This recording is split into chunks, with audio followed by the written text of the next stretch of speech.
안녕하세요. 정신과 전문의 유은정입니다. 저는 주로 많은 정신과 환자분들 중에서 폭식증을 위주로 보고 있습니다. 그러면서 제가 15년 정도 비만과 폭식을 연구하면서 오늘 이 강의로 좀 주제 삼아서 이야기 나누고자 합니다. 가장 중요한 게 평생이겠죠. 평생 요현상 없는 다이어트.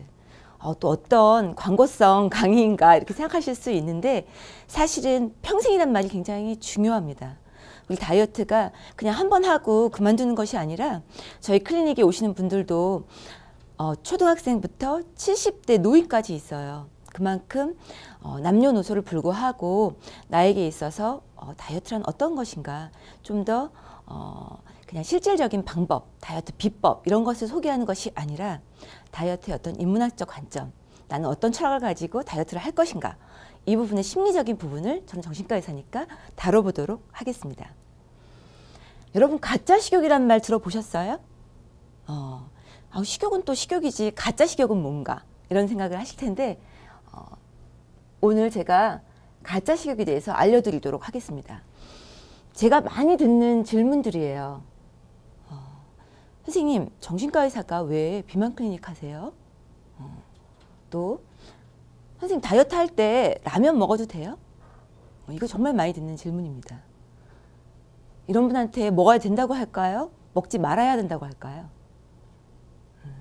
정답은 먹지 말아야 되는 게 정답이겠지만 우리가 정답대로 인생을 살 수 없기 때문에 또 라면 먹지 마라 하는 순간부터 왜 라면이 더 먹고 싶어지는지 그런 심리학적인 측면을 좀 오늘 살펴보도록 하겠습니다. 다이어트 할 때 절대 금기 음식은 어떤 게 있나요? 뭐 안 먹으면 되죠? 뭐 먹어야 되죠가 아니라 뭐 안 먹으면 되죠라고 다 물어보세요. 금기 음식은 어떤 게 있는지, 또 다이어트를 이렇게 내가 평생 해야 되나요? 정말 이렇게 힘든 다이어트 지금도 너무 힘든데 이걸 평생 해야 된다니 정말 이건 저주다. 나는 정말 저주받은 몸이다. 이렇게 얘기하시는 분들도 계세요. 또 제가 가장 기자들한테 많이 듣는 질문. 비법을 좀 알려주세요. 선생님도 다이어트 하셨죠? 선생님 다이어트 하셨을 때 어떻게 해서 성공했는지 비법을 좀 알려주세요. 저는 이제 그럴 때 굉장히 기를 누릅니다. 비법은 없다. 비법은 없다라는 게 뭐냐면 어떤 한 가지 다이어트 방법이 정말 특별한 비법이 있어서 모두가 다 그것을 했을 때 효과가 있는 그런 방법은 정말 꿈에도 없고 현실에도 없다는 겁니다. 다이어트는 왜 작심삼일이죠? 우리 아마 경험해 보셨을 거예요. 나 다이어트 해야지. 그런데 한 3, 4일, 길게 하면 일주일, 조금 더 길게도 2, 3주예요. 그 이상 다이어트 하기가 참 힘든데 동기부여가 없기 때문에 그렇습니다. 저희 환자분 중에서 유독 아침 이 추운데 일어나서 새벽 기도를 가시는 분이 계세요. 여러분 혹시 이 방송을 보시는 분 중에서 새벽 기도를 가신 분이 있는지 모르겠는데 참 힘든 일입니다. 그분한테 도대체 얼마나 정말 그 애절한 기도 제목이 있길래 새벽 기도까지 가세요? 아니에요. 너무 뭐 그냥 말을 그냥 멀버무리시더라고요. 그래서 제가 꼼꼼히 물어봤어요. 저는 집요하니까. 그러면 새벽 기도 가서 무슨 기도 하세요? 뭐 그냥 그래요? 알고 봤더니 이분이 새벽 기도 가는 이유는 거기에 제가 좋아하는 남자가 있었기 때문입니다. 그 동기부여는 이분을 새벽에 깨우고 그 아침에 일찍 일어나서 정말 그 추운 날 추위를 뚫고 새벽 기도에 갈 수 있는 그런 힘이 됐던 거죠. 물론 신심이 뚜렷하고 종교 때문에 하나님을 믿기 때문에 가는 분들도 계시겠지만 그 동기부여는 아무도 못 말렸다는 거죠. 그만큼 다이어트는요 동기부여가 잘 돼야 되고 내가 정말 재미있게 동기 강화가 돼야 되는 거예요. 나 이거 또 하고 싶다. 그러려면은 다이어트가 고통스러워서는 안 되죠. 근데 보통 우리가 무슨 뭐 프로그램 같은 데 보면 다이어트 하면 어떻게 해요? 막 고기처럼 체중 바로 앞에서 재고 막 혼내고 너는 왜 못 뺐느냐 이쪽 팀이 이겼네 졌네 여기는 왜 고기를 먹었나 안 먹었나 헬스 트레이너가 왜 1시간 시켰냐 2시간 시켰냐 이런 식으로 지옥 훈련을 시키죠. 막 거의 쓰러지기 직전까지 운동시키고 그런 다이어트를 얼마나 지속할 수 있다고 생각하세요? 거의 불가능합니다. 그래서 다이어트도 즐거워야 하고 다이어트 기간과 다이어트 아닌 기간이 너무 차이가 나서는 그 다이어트는 지속할 수가 없는 거겠죠. 또 오늘의 가장 핵심, 심리적 허기. 가짜 식욕, 심리적 허기는 도대체 어떤 겁니까? 배가 고프면 고픈 거지 심리적 허기는 무엇인지 여러분 좀 감이 잡히세요? 자, 이 그림 보세요. 제가 굉장히 좋아하는 웹툰 작가의 만화입니다. 배가 고픈 건 아닌데 뭔가 먹고 싶은 느낌적인 느낌. 뭔가 먹고 싶긴 한데 뭐가 먹고 싶은지 모르겠는 느낌적인 느낌. 밥을 먹었는데 딱 돌아서면은 빵이 갑자기 먹고 싶은 느낌. 또 먹으면 안 되는 걸 알아요. 다이어트를 하기 때문에. 그런데 정말 너무너무 먹고 싶어서 새벽에도 일어나서 편의점을 뛰어가는 그 느낌. 배가 꼬르륵해요. 그래서 음식을 먹었어요. 라면 하나를 끓여 먹었어요. 근데 그거 갖고는 어림도 없는 느낌. 뭔가 라면 두세 개를 먹어야 겨우 배가 채워진다는 느낌. 그것은 진짜 식욕이 아닙니다. 진짜로 배고픈 게 아니라는 거예요. 우리가 식욕이라는 게 뇌에서 명령을 내리는 거죠. 배가 고픈 거는 위장에서 꼬르륵해서 배가 고픈 게 아니에요. 뇌에서 우리에게 지령을 내립니다. 너는 배가 고프다. 배가 고프니까 음식을 찾아야지. 음식을 보면서 음식을 먹고 난 다음에는 나는 이제 배가 부르다. 그럼 이제 그만 먹어야지. 이런 뇌의 회로들이 있어요. 근데 그런 회로들이 어느 순간 다이어트가 됐던 과식이 됐던 폭식이 됐던 스트레스가 됐던 작동을 제대로 하지 않는 오작동을 하는 순간 바로 우리는 가짜 식욕에 시달리게 됩니다. 그거는 누구도 막을 수가 없어요. 그 심리적 허기라는 거는 정말 너무나 또 괴롭고 그걸 겪어보지 않으신 분들은 정말 이야기를 나눌 수 없을 겁니다. 이런 느낌. 또 요거 아시겠어요? 감자칩을 쩝쩝쩝쩝 먹고 있죠. 한 봉지 다 먹고 났는데 이제 짠 거 먹었으니까 단 거 먹어야지. 그리고 초콜릿이나 아이스크림 이런 것도 먹어요. 근데 단 거 먹고 나면 그다음 또 뭐예요? 단 거 먹었으니까 갑자기 짭짤한 것도 먹어야겠다. 다시 또 일로 가. 짠 거 먹었으니까 그다음 단 거. 반대로 이런 것도 있어요. 매운 거 먹었어요. 너무 매운 게 먹고 싶은 거예요. 그래서 매운 거 먹고 났는데 갑자기 매운 걸 먹고 나니까 단 게 먹고 싶어요.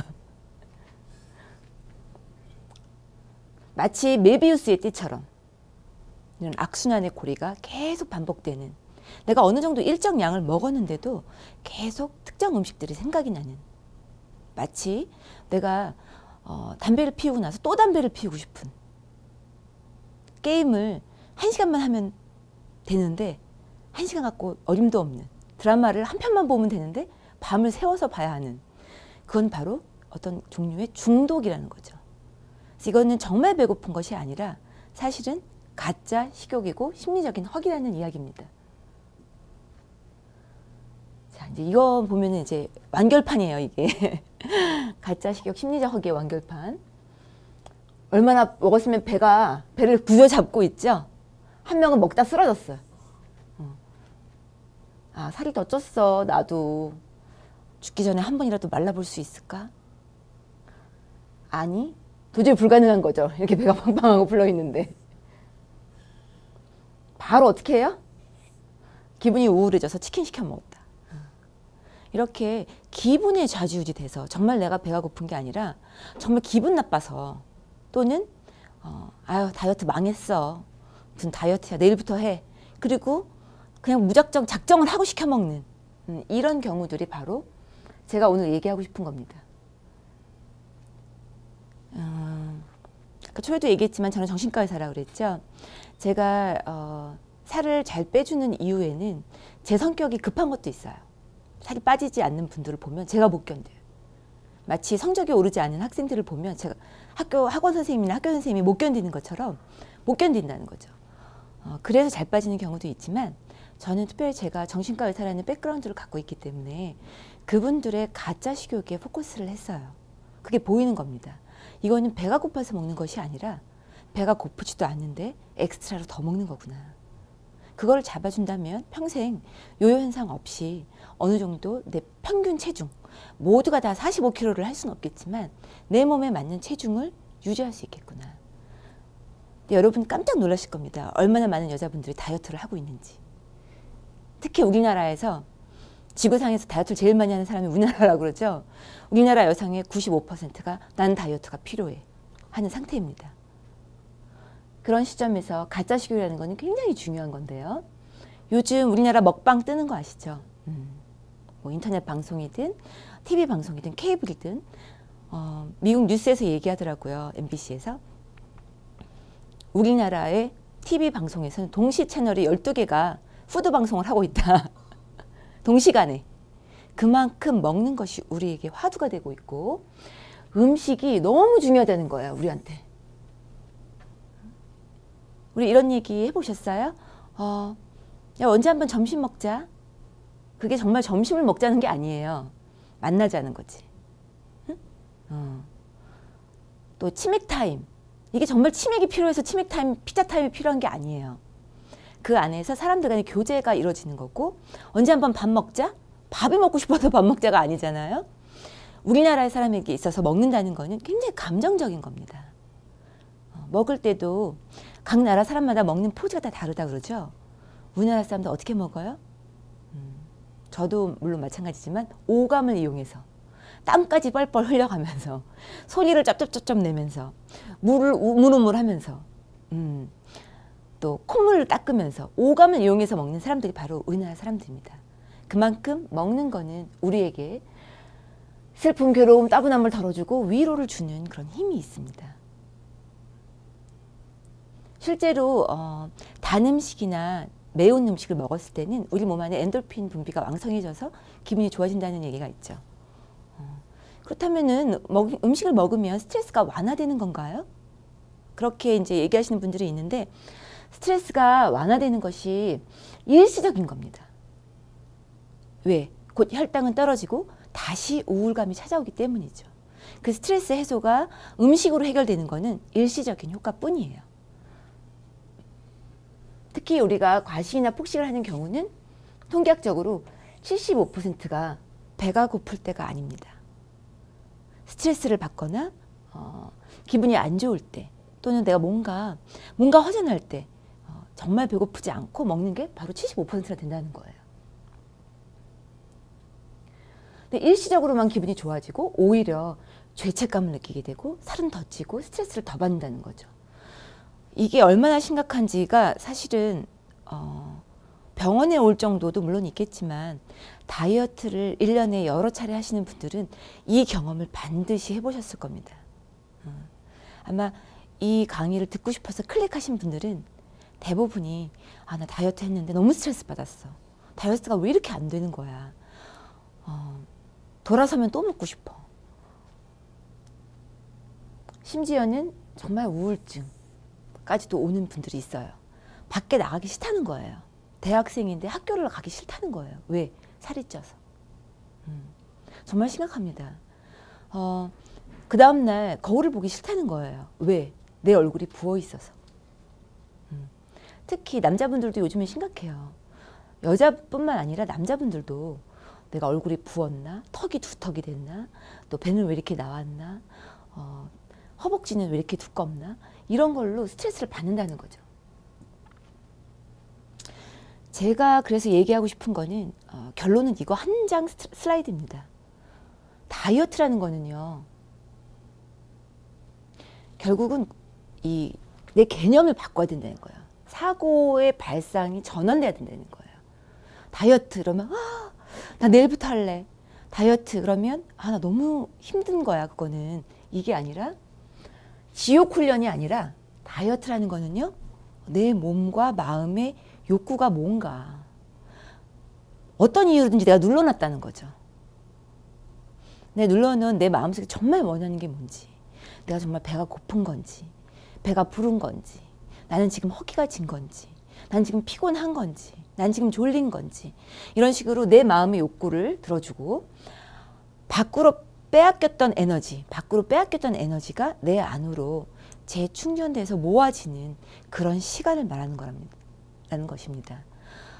다이어트는 뭐다? 재충전의 시간이다. 왜 우리가 핸드폰 사용하시면서 중간중간 배터리 재충전하시죠. 충전 코드를 꽂아야지만 그 깜빡깜빡하는 라이트가 나가지 않습니다. 우리 몸도 마찬가지라는 거죠. 우리 몸도. 그래서 다이어트라는 것이 바로 이런 거구나. 혹시 이 방송 보셨어요?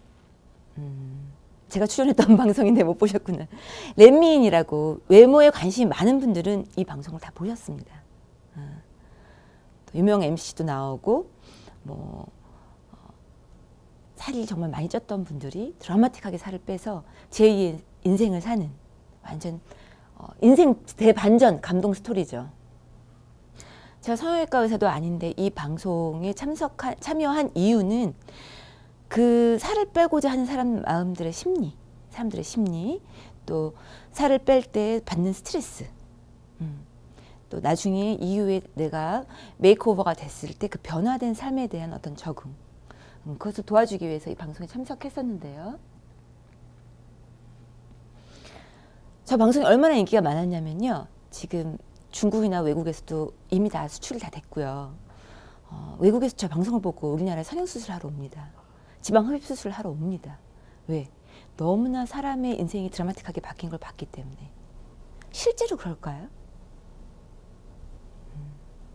저도 방송이 물론 모든 방송이 다 나쁜 건 아니지만 방송에서 그런 일시적인 효과만을 보여주는 거지 그 사람의 일생이나 그 사람의 심리를 다 보여줄 수는 없다고 생각합니다.